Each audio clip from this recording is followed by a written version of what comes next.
We kick off today our coverage of Born Again Season 2, Episode 2 and 3 with our first impressions, our big takeaways of this episode. And to me, I have two major things I want to share, and then we're going to get into all the nitty-gritty details.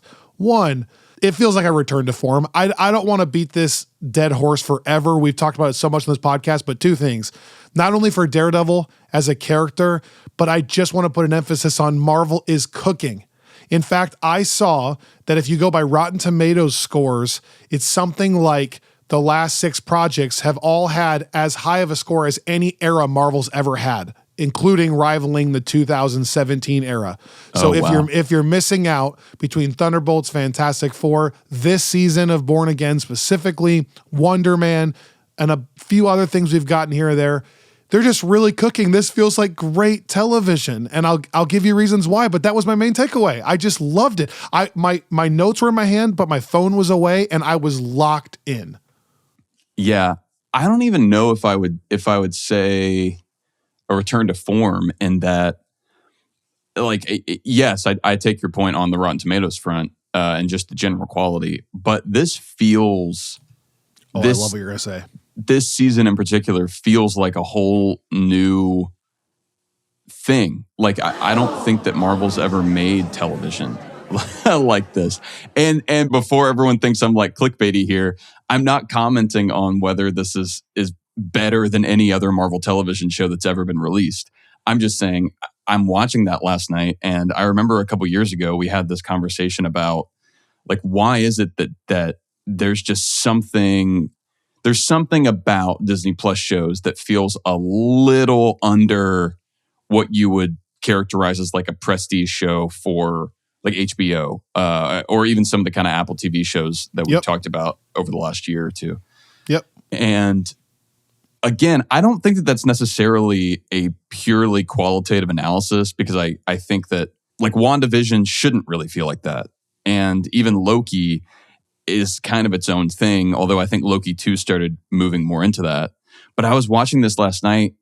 This feels like a dream scenario for a Daredevil show. Like, everything that you ever would have wanted that you loved in the Netflix version, I feel like, especially in these 2 episodes, is so present and so dialed up, but it's in the MCU in the ways that we talked about last time. Like, I was so locked into the drama, to the performances. Like, I loved the D'Onofrio stuff that we got here that was so kind of like, Candace was watching it and she made a lot of Penguin comparisons, which inevitably kind of goes back to Sopranos comparisons. Like, all that stuff kind of holds its own weight, and it doesn't get bogged down or too like cartoonized by the superhero stuff. But it fits perfectly alongside that stuff. And so I was like, especially episode 2, which was directed by Benson Moorhead, that episode is whenever I think for the first time since this show has been running, I felt like, okay, like, this is what I was really hoping for when I saw that Benson Moorhead were attached to this project. Because the first season, like even the premiere, we talked about, there was just a few things where it was really exciting and there were some big swings, but it didn't feel like it had that kind of like super, super steady hand on the wheel that you get in those Loki season 2 episodes. And even the first episode of this season, we both loved, but there were a few things here and there that I was like, this isn't like 100% dialed in at every level. But there were just a couple scenes in this second episode where it was like, from the cinematography standpoint, but also from the pacing and the performances that were being drawn out, and just like the themes, like from a writing standpoint. But then again, just like the overall feel that you came away with, like, again and again, whenever it was doing the check-ins and the contrast between Matt and Karen and Wilson and Vanessa, it was just like, this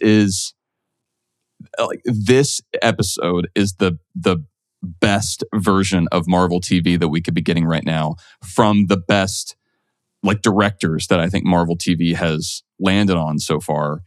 And I'm so excited to see where the season goes from here, because I thought this was a considerable notch up from even the first episode that we were both really into. End of rant.